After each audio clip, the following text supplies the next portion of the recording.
Bien, je vous propose quand même de commencer. Donc, c'est une session interactive de cas pratiques et j'ai le plaisir d'accueillir le docteur Isabelle O, qui est pédiatre, infectiologue à Créteil, qui est membre de Infovac et qui donc a une expérience en fait justement de ce côté pratique et de ces questions-réponses que beaucoup de personnes se posent sur divers aspects de la vaccinologie. Donc, sans perdre de temps, parce que on est déjà en retard, Isabelle, je te donne la parole.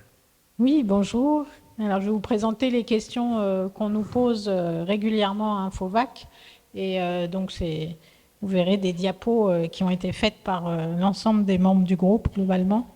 Voilà, après, on n'est pas nombreux, donc on peut essayer aussi de faire vos questions dans la salle. Je vais commencer par quelques questions qu'on a souvent, et puis je vous laisserai poser les vôtres. Alors, j'ai pas compris comment ça marchait. Voilà. Bon, ça, c'est mes liens d'intérêt avec tous les laboratoires de vaccins. Vous savez que l'HAS a recommandé la vaccination rotavirus depuis cette année pour tous les petits nourrissons. Bon, vous savez aussi que notre couverture vaccinale est pour le moment quand même encore médiocre. Hein. On est encore à moins de 30% de petits nourrissons vaccinés. Bon, c'est un peu une spécialité franco-française de monter lentement dans ces couvertures vaccinales, mais on va essayer de voir comment vous convaincre de faire plus. Alors, je vais aller très vite sur les deux vaccins qui sont disponibles. L'Eurotarix, qui est un vaccin monovalent, c'est deux vaccins buvables, hein, bien sûr, oral. L'Eurotatec, qui est un vaccin 5 valents. En gros, on peut les administrer dès 6 semaines, mais c'est recommandé en France à 2 mois et 3 mois, puis une dose à 4 mois pour l'Eurotatec qui a besoin de 3 doses. Il faut savoir que la première dose doit être administrée quand même assez tôt. Il ne faut pas administrer une première dose à 5 mois et demi. Pour l'Eurotarix, on conseille que ça soit moins de 16 semaines et pour l'Eurotatec à 12 semaines. Et en tout cas, il faut avoir terminé le schéma vaccinal à 24 semaines pour le Rotarix et 32 semaines pour le Rotatec, qui est un peu plus long, mais puisqu'il y a 3 doses. Alors, la première question, c'est Bakary, vous lui avez donné son petit vaccin à boire, mais en fait, il a vomi juste après et du coup, vous ne savez pas trop quoi faire. Est-ce que vous redonnez le vaccin tout de suite? Est-ce que vous attendez de voir comment il se porte et puis vous le redonnez dans un mois? Euh, ou est-ce que vous continuez comme si de rien n'était en vous disant peut-être la maman elle n'a pas vu qu'il avait vomi? Qui la redonne tout de suite. Et alors vous avez le vaccin dans votre frigo? C'est ça. Donc c'est assez effectivement compliqué. Alors la règle générale, hein, quand un vaccin a fui, est ressorti, l'insertion de l'aiguille et de la seringue s'est désadaptée, vous avez injecté la moitié à l'extérieur, ce qu'on dit c'est de refaire tout de suite le vaccin. Pour le rotavirus, c'est l'exception à cette règle. Comme c'est un vaccin vivant, atténué. Son but, c'est que le virus vaccinal qu'on a donné est en train de se répliquer et finalement, même s'il a pris qu'une toute petite partie de la dose, cette dose va se répliquer et aura un effet non nul. Alors si par contre vous avez la chance d'avoir des vaccins Rota dans votre frigo, vous pouvez la redonner tout de suite. Mais si ce n'est pas le cas et qu'il faut que les parents retournent à la pharmacie et reprennent rendez-vous, bah dans ces cas-là, vous sautez la dose et vous faites celle du mois d'après. Et les recommandations des autres pays sont les mêmes. Dans les études pré-AMM qui ont abouti au RCP aussi, dans les études avant la mise sur le marché, les doses n'étaient pas redonnées quand c'était le cas. Alors, on continue avec le vaccin rotavirus. Je suis désolée, je ne vois absolument rien sur l'écran. Là, c'est un petit de 1 mois qui a déjà fait une gastro-entérite.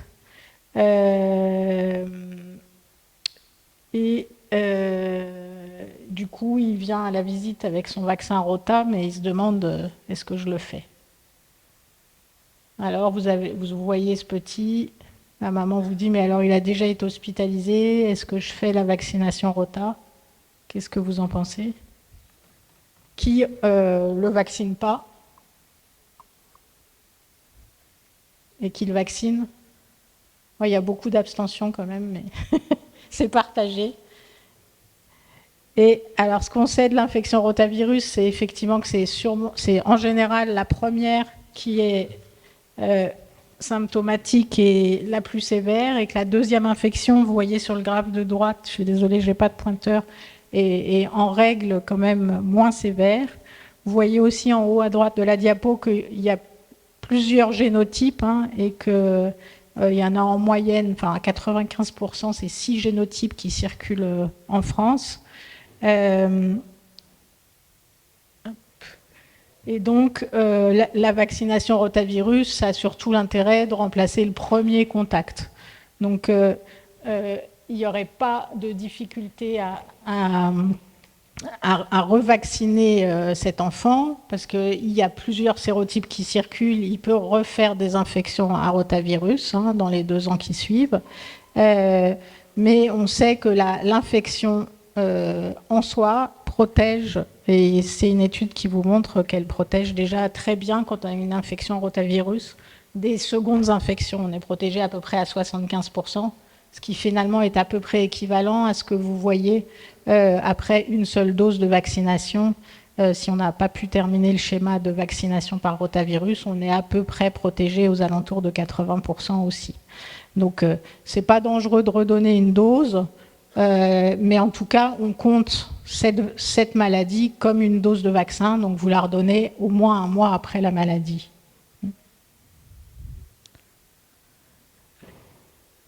Alors, pas un micro,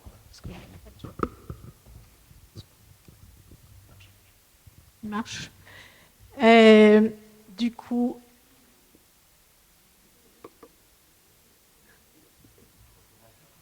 ah oui, c'est ça. Jusqu'à quel âge on peut vacciner? Donc là, vous voyez ce nourrisson et vous le voyez pour la première fois à 5 mois et vous vous rendez compte qu'il n'a pas eu la vaccination rotavirus.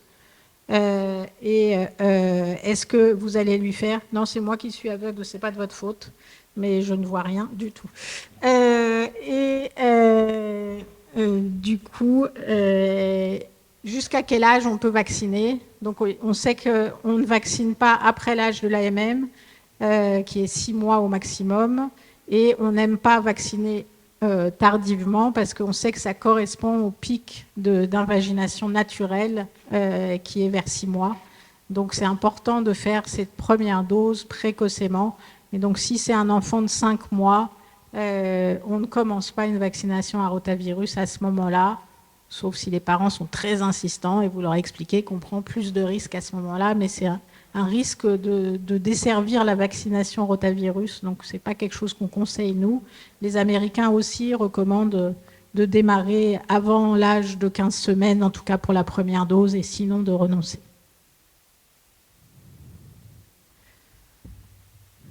Alors ça, c'est un enfant que vous revoyez à 3 mois. Vous lui donnez sa deuxième dose de Rotarix, et au moment de coller l'étiquette dans le carnet de santé, vous vous rendez compte que, zut, la première fois, il avait eu un Rotatec.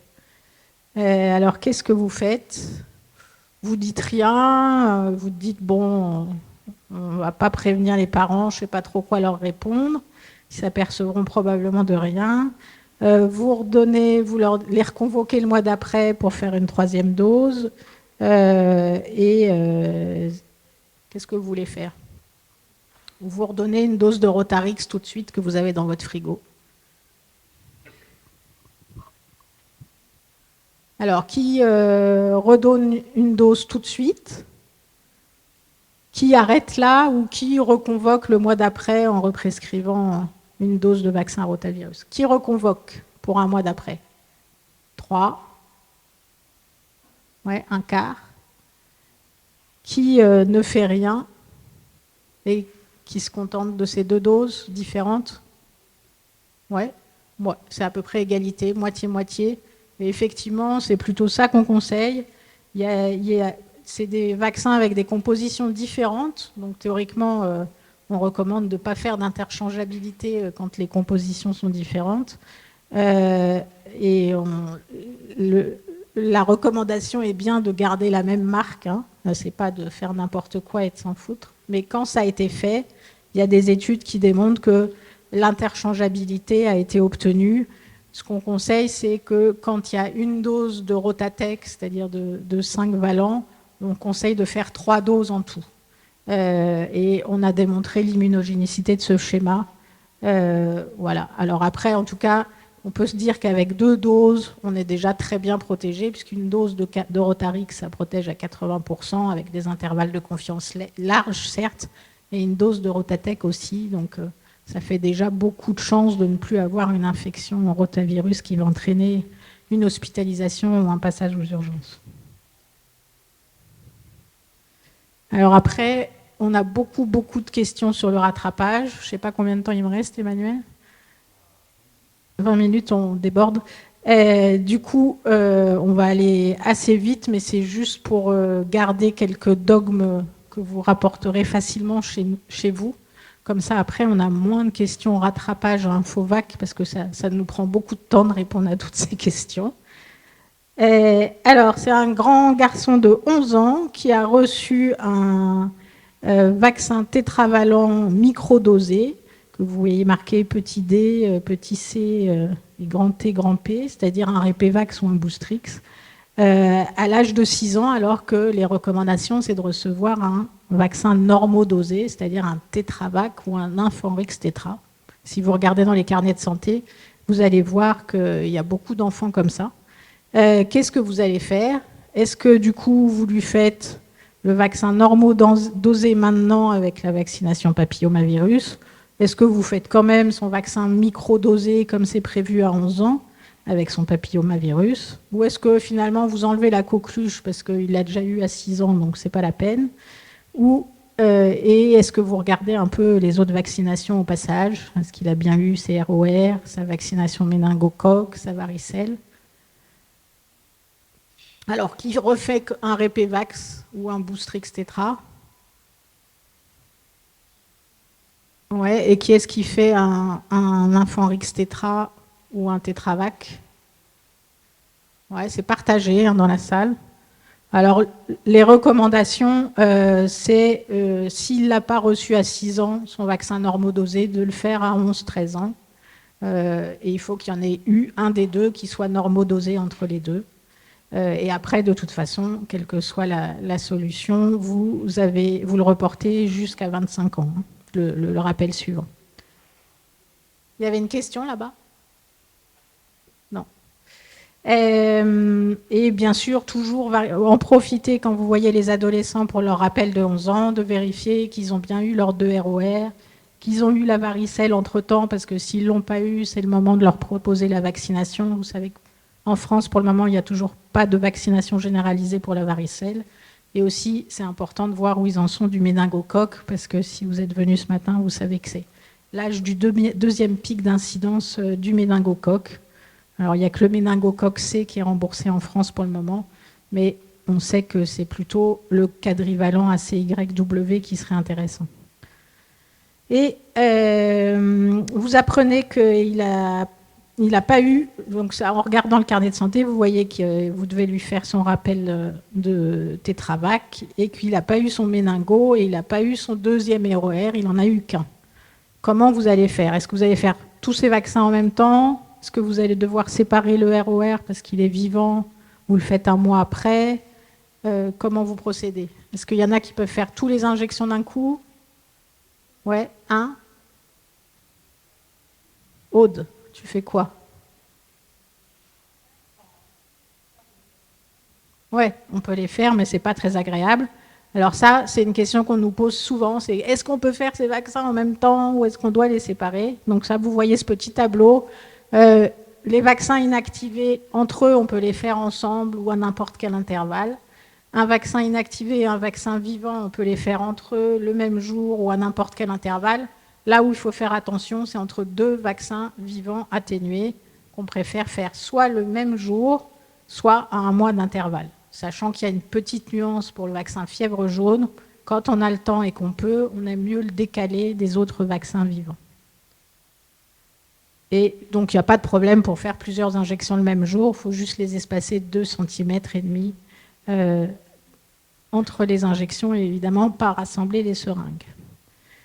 Et donc, vous pouvez choisir de faire 2 séances de vaccination ou d'en faire qu'une à 4 doses. C'est souvent un peu difficile pour le médecin de se dire qu'il va faire 4 injections et pour les parents de l'accepter. Là, il n'y a pas besoin de réfléchir. Vous pouvez lui faire 2 et puis le revoir 2 jours après et faire les 2 autres, ou faire les 4 d'un coup, comme vous préférez. Et là, la maman vous apporte le carnet du petit frère et vous voyez qu'il a 5 mois et elle dit « je crois qu'il a des vaccins à faire, mais je ne sais plus quoi ». Et en fait, vous voyez qu'il a eu son vaccin Bexsero à 2 mois et à 3 mois, au lieu des 3 mois et 5 mois habituels. Quand est-ce qu'elle doit faire sa dose suivante? Est-ce que vous lui faites tout de suite? Est-ce que vous lui dites non, c'est bon, le rappel est à 12 mois, vous avez le temps de prendre rendez-vous? Est-ce que vous programmez une à 5 mois, une à 12 mois? Rappel à 12 mois, c'est ça? Alors, 5 et 12, ouais. 5 et 12, si on est orthodoxe, c'est celle-là, parce que autant rallonger les intervalles entre les vaccins, c'est pas dangereux pour l'immunogénicité du schéma, on prend juste du retard dans la protection. Autant les raccourcir, ça fait qu'on est moins immunogène. Et donc, le Bexsero, il a l'AMM en 2+1, quand l'espace entre les 2 premières doses est à 2 mois. Donc, on tolère quand c'est 6 semaines, mais pas en dessous, normalement. Donc, théoriquement, il faudrait lui refaire une dose au moins un mois après la deuxième, et un rappel à 12 mois. Et ça, vous savez que maintenant, la vaccination généralisée pour les nourrissons méningocoque B est recommandée en France depuis l'année dernière. Et quand vous vous apercevez qu'un enfant a eu qu'une seule dose et vous le récupérez à ce moment-là, vous ne vous fiez pas trop au RCP qui est assez compliqué. Il faut rester simple en termes de rattrapage vaccinal. C'est 2 doses à 2 mois d'écart, les 2 premières, et ensuite le rappel se fait 6 mois après. Et ça, c'est vrai pour le Prévenard, pour l'hexavalent, pour le méningo B. Donc, il faut juste se souvenir, attention aux intervalles, trop tôt, rapprocher un intervalle, ça peut être dangereux. Et si vous voyez que l'intervalle entre les 2 Prévenards, entre les 2 hexavalents a été que d'1 mois au lieu des 2 mois, vous repassez un schéma en 3+1 à l'ancienne, avec 3 injections à moins d'intervalle et le rappel dans la 2e année.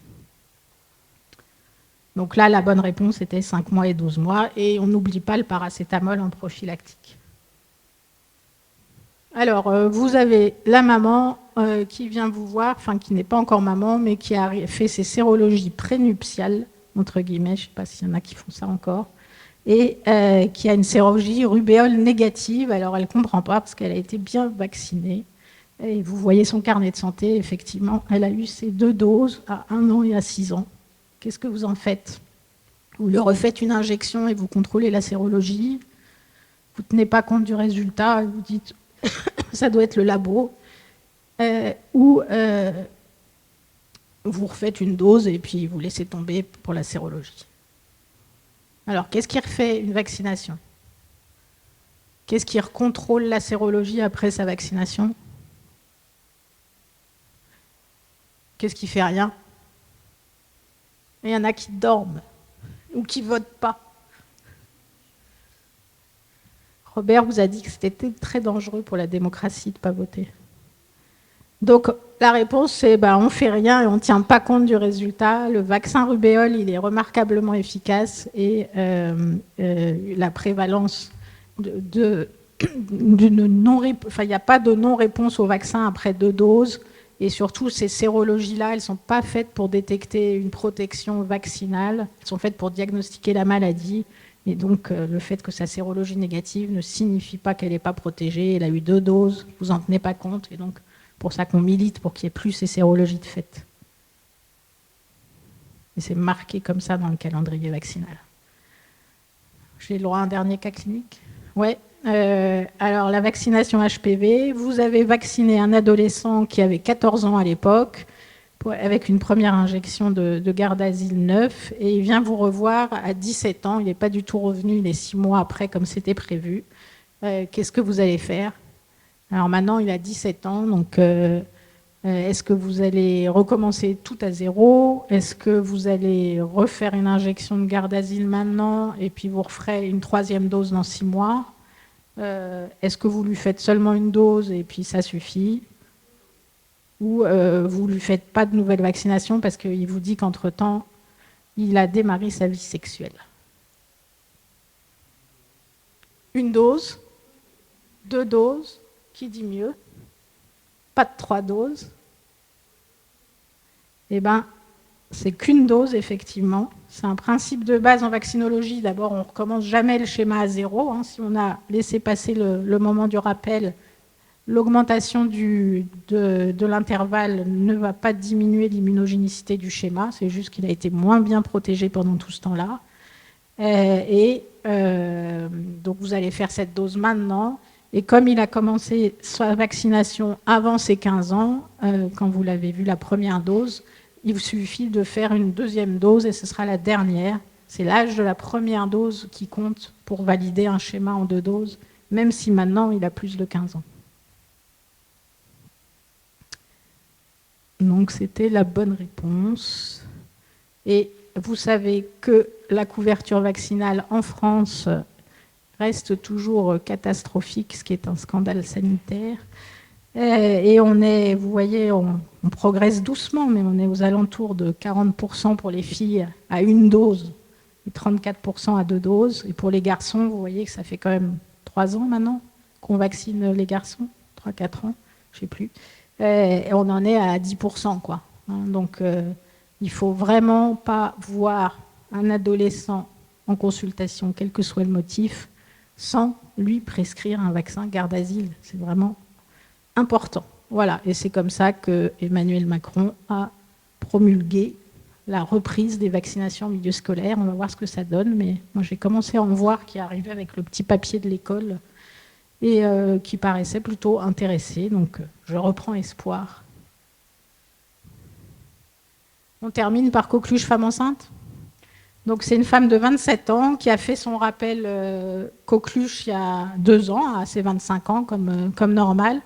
Et là, elle vient vous voir parce qu'elle est enceinte et elle est au 2e trimestre et du coup, elle ne sait pas quoi faire. Est-ce qu'elle a entendu parler par la sage-femme d'une vaccination? Mais elle a été vaccinée il y a 2 ans. Voilà, donc elle est dans les 5 ans avant la dose et elle ne sait pas s'il faut qu'elle se vaccine ou pas. Alors, vous la vaccinez?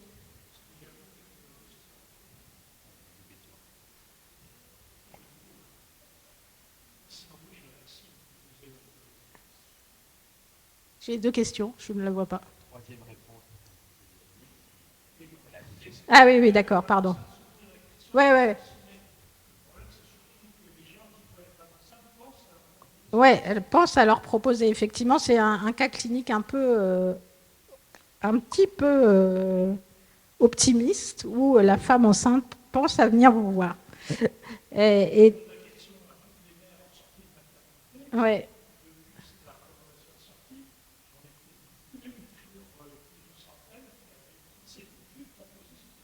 Ouais, alors c'est ça, ouais. La couverture vaccinale, on n'a pas de données très précises, mais il y a des estimations d'après les ventes de Repevax et de Boostrix depuis que la reco est sortie. Et les estimations, sans qu'on puisse savoir si toutes ces doses ont bien été que aux femmes et pas dans le cadre du cocooning et du reste de la famille, montrent une couverture aux alentours de 15-16%. Donc, et c'est que sur des chiffres de vente. Donc, vous savez que la reco, c'est de les vacciner entre 20 et 36 semaines et donc pas de tenir compte des vaccinations qui ont été faites avant la grossesse ou même en début de grossesse, avant 12 semaines de grossesse, s'ils ont été vaccinés au 1er trimestre. C'est la montée des anticorps par l'injection vaccinale qui fait le transfert passif des anticorps.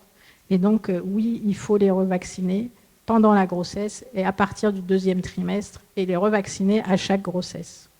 Ça ne vous empêche pas de faire le cocooning pour ceux qui n'ont pas été vaccinés pendant la grossesse. Et cette vaccination, elle est remarquablement efficace, entre 70 à 90% de protection contre l'infection et en tout cas 90% de protection pour le nouveau-né à naître contre une hospitalisation pour la coqueluche. Et c'est une très bonne tolérance. On a maintenant un recul de plus de 10 ans dans certains pays, avec aucun signal de safety particulier. Donc oui, il fallait la vacciner. Donc voilà, pour le rattrapage, vous savez maintenant tout ce que vous avez besoin de savoir. Vous savez quel vaccin vous pouvez faire ensemble ou pas. Vous savez qu'on ne recommence jamais un schéma zéro, qu'il ne faut pas raccourcir l'intervalle entre 2 doses, qu'il faut vacciner les filles et les garçons, mais ça vous le saviez déjà, contre l'HPV, et que les femmes enceintes, il faut les vacciner contre la coqueluche, la grippe et le Covid. Il faut bien en parler aux mamans des enfants que vous suivez, parce que quand elles vont retomber enceintes pour l'enfant suivant, elles en parleront peut-être, à défaut que leur gynéco en parle.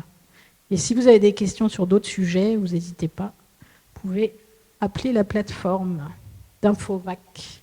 Merci.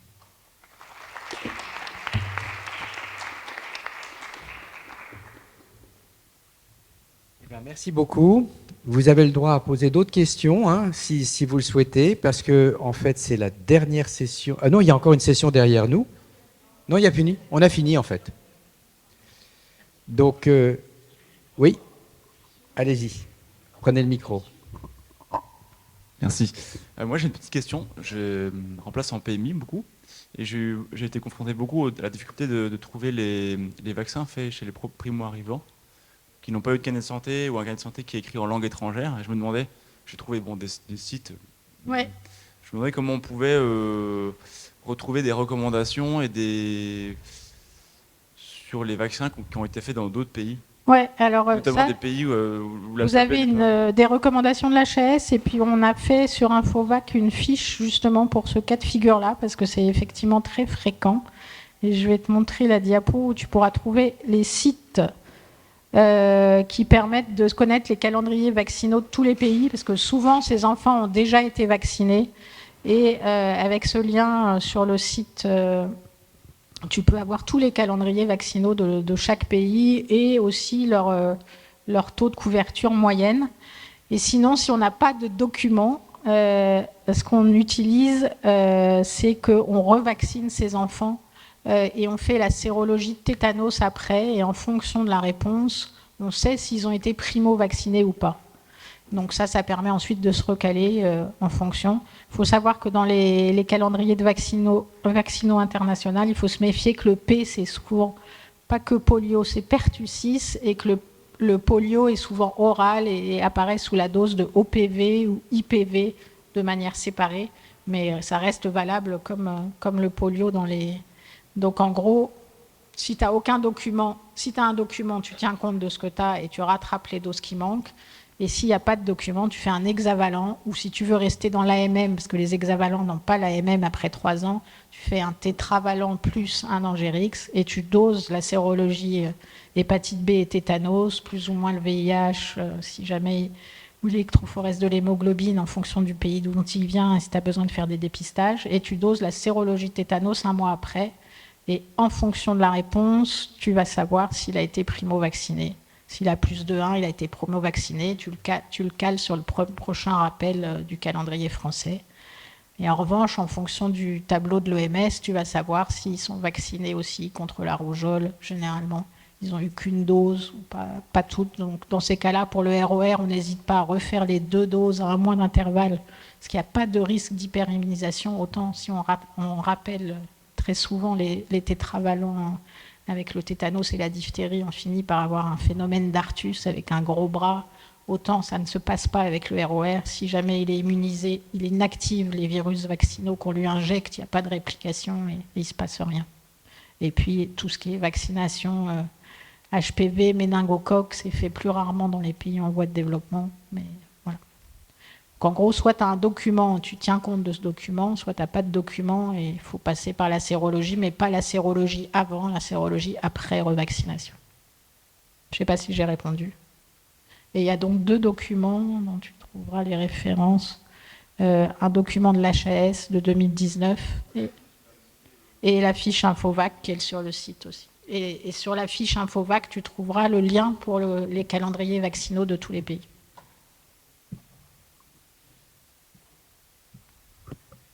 D'autres questions? Eh bien, sinon, je vous remercie pour votre présence et votre participation. Je vous dis à l'année prochaine.